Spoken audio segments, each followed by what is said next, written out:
Hi, Tim Carter here, W3ATB. I wanted to share something I just worked on. I needed to make a box to store my Yaseu FT-8900 radio so I can use it in my truck. I have a brand new 2025 Ford Ranger, and I don't want to install the radio up in the front permanently for a number of reasons. So I decided I wanted to have it basically in a box that I could store behind the back seat.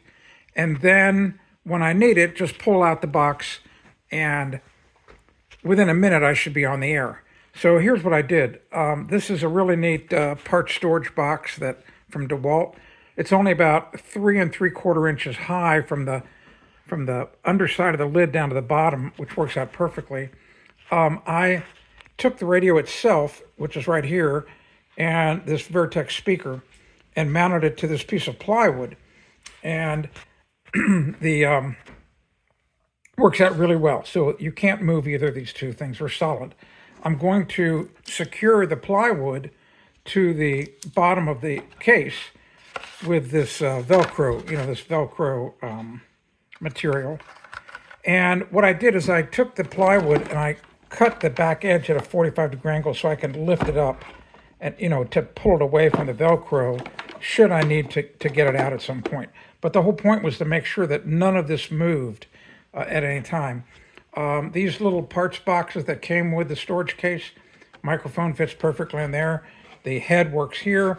The head I'm going to be able to leave out like this, and that's what this, of course, this cord's for.